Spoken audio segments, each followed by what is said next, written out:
अस्सलाम वालेकुम। आज के लेक्चर में हम कोलॉइडल मेथड को डिस्कस करेंगे, जो कि नैनो पार्टिकल्स को सिंथेसाइज करने का एक बहुत ही एडवांस और बहुत कॉमन मेथड है। इस मेथड के मेजर बेनिफिट्स में ये कहा जाता है कि ये बहुत ही चीपेस्ट है, बहुत ही ज़्यादा इकोनॉमिकल है, क्योंकि इसमें किसी टाइप के वैक्यूम की ज़रूरत नहीं होती। इसके वेरिएबल्स को कंट्रोल करने के लिए हमें कोई बहुत ज़्यादा कॉस्ट इन्वॉल्व नहीं होती। सेकेंडली, इसके प्रोसीजर जो है ये बहुत ही इजी है। इसे हम देखेंगे कि ये कितना है सिंपल। सम सॉल्वेंट को हम उससे प्ले करते हैं और हमारे पास बहुत ही बहुत ही छोटे या nano particle size up to 1 nanometre हम गेन कर सकते हैं। कोलाइडल मेथड का एक और मेजर बेनिफिट ये है कि इसे हम ऑर्गेनिक और इनऑर्गेनिक दोनों टाइप के प्रिकर्सर या रिएक्टेंट के लिए हम यूज़ कर सकते हैं। इसका फ़ायदा ये होता है कि जब ये दोनों रिएक्टेंट होंगे तो हमारे पास एक बहुत बड़ा मार्जिन होगा कि हम बहुत ज़्यादा एलिमेंट के साथ, बहुत ज़्यादा कंपाउंड के साथ प्ले करके उन्हें एज ए रिएक्टेंट यूज़ करके हम मुख्तलिफ़ टाइप्स के नैनो पार्टिकल्स प्रोड्यूस कर सकते हैं। थर्डली, इसका नॉर्मली कॉमनली जो यूज़ होता है ये मेटल के नैनो पार्टिकल्स प्रोड्यूस करने के लिए यूज़ होता है।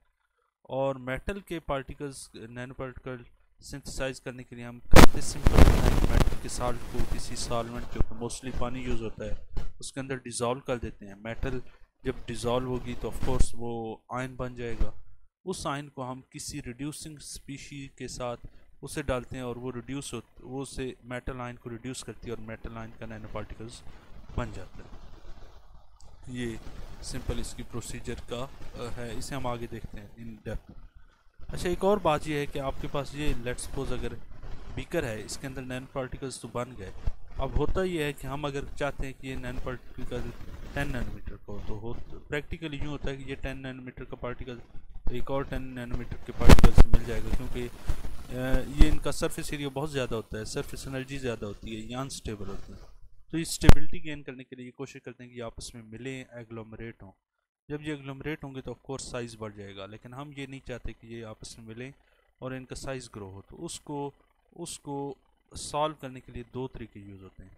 एक तो ये है कि जो दोनों पार्टिकल्स करीब करीब आते हैं, इनकी सरफेस के ऊपर सेम चार्जेस इंड्यूस कर दें। मिसाल के तौर पर इसके ऊपर अगर पॉजिटिव है तो इसके ऊपर भी पॉजिटिव। जब ये दोनों पॉजिटिव चार्ज आपस में रिपेल करते हैं तो ये पार्टिकल एक दूसरे के करीब नहीं आएंगे और एग्लोमरेट नहीं होगी।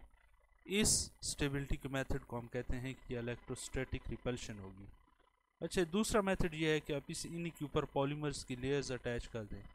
अब ये पॉलीमर्स की लेयर्स जब अटैच होंगी तो ये जो पॉलीमर्स की लेयर्स हैं, सॉरी, ये पॉलीमर्स की ये जो धागा सा है, ये इनको दूर रखने में मुआविन साबित होगा। तो जितना इसकी लेंथ बड़ी होगी इस पॉलीमर की, वो उतने ही ज़्यादा डिस्टेंस पे रहेंगे। लेकिन हम एक रीज़नेबल लेंथ रख लेते हैं ताकि आपस में मिले नहीं। नेक्स्ट हमारे पास ये है कि इसके नतीजे में हमारे पास जो पार्टिकल साइज़ जो लीस्ट है वो हम 1 नैनोमीटर का भी पार्टिकल साइज़ बना सकते हैं, और अपर लिमिट इसकी जो है वो 200 नैनोमीटर। तो इसका मतलब है कि एक बहुत बड़ी range of nano particle size की है जो हम इसके ज़रिए बना सकते हैं।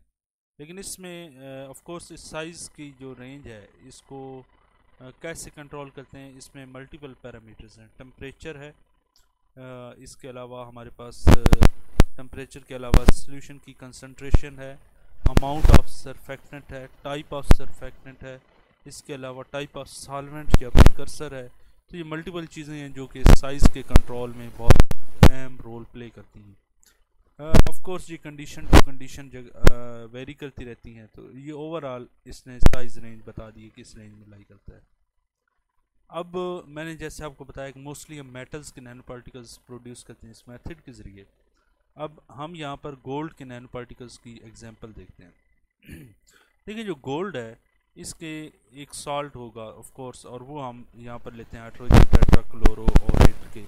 ये एक गोल्ड का सॉल्ट है और इसे हम क्या करेंगे, पानी में डालेंगे तो ये गोल्ड जो है गोल्ड के आयन में चेंज हो जाएगा। जैसे ही आप डिज़ोल्व करेंगे तो गोल्ड आयन बन जाएगा। अब हम ये चाहते हैं कि कहीं से इलेक्ट्रॉन आए इस गोल्ड के आयन को दें और ये रिड्यूस होके अपनी गोल्ड मेटल दे दे हमें, और वही तो हम नैनो पार्टिकल्स चाहते हैं। उसका तरीक़ाकार ये है कि हम एक और कंपाउंड है जो कि सोडियम स्ट्रेट के नाम से जाना जाता है। 3C6H5O7, इसको हम उस सोल्यूशन के अंदर, गोल्ड के सोल्यूशन के अंदर डालेंगे तो ये आयन बन जाएगा जैसे ही वाटर में डिज़ोल्व होगा।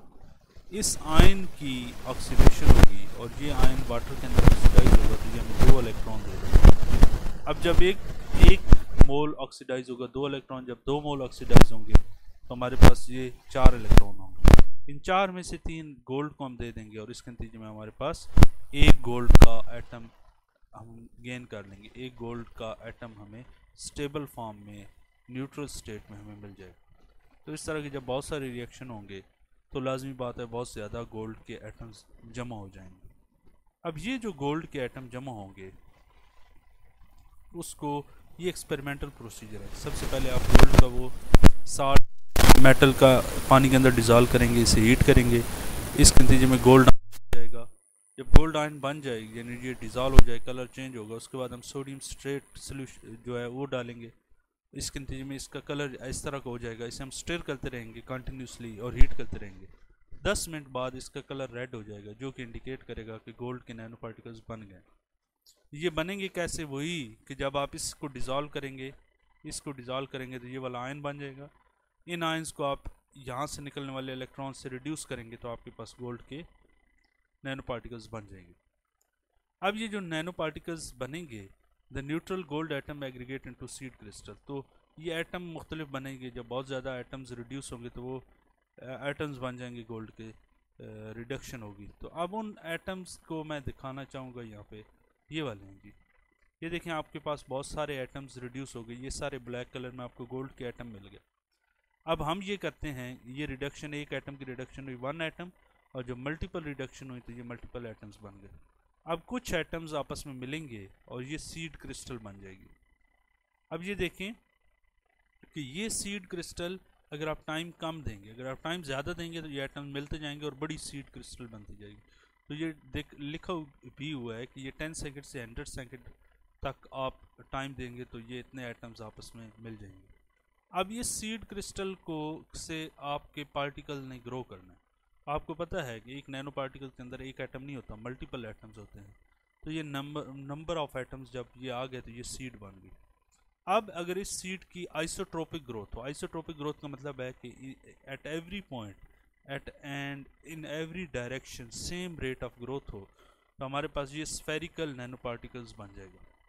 लेकिन अगर बाद औक़ात हम चाहते हैं कि नैनो रॉड बने, तो नैनो रॉड के केस में हमें चाहिए होता है कि ये वाली डायरेक्शन तो ग्रो करे लेकिन ये वाली बाकी जो आसपास की डायरेक्शन है वो ग्रो ना करें। तो हम क्या करते हैं, आसपास की सारी सर्फेसिस को कैप कर देते हैं बाई कैपिंग एजेंट। मुख्तलिफ़ तरह के कैपिंग एजेंट्स हम डाल के उनको कर देते हैं, और एक साइड को हम फ्रेश रखते हैं, उसे अनस्टेबल ही रखते हैं, और वो साइड ग्रो करके हमारे पास ये शेप बन जाएगी और इसे हम नैनो रॉड कहते हैं।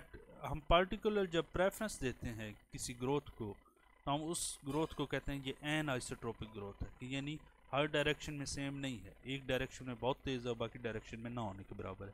और आइसोट्रोपिक अगर हर डायरेक्शन में eight every point same rate of growth हो तो उसे हम कहते हैं कि ये आइसोट्रोपिक ग्रोथ है। ये सिंपल सा प्रोसीजर था। अगले लेक्चर में एक न्यू टेक्निक के साथ हाजिर होते हैं। अल्लाह हाफिज़।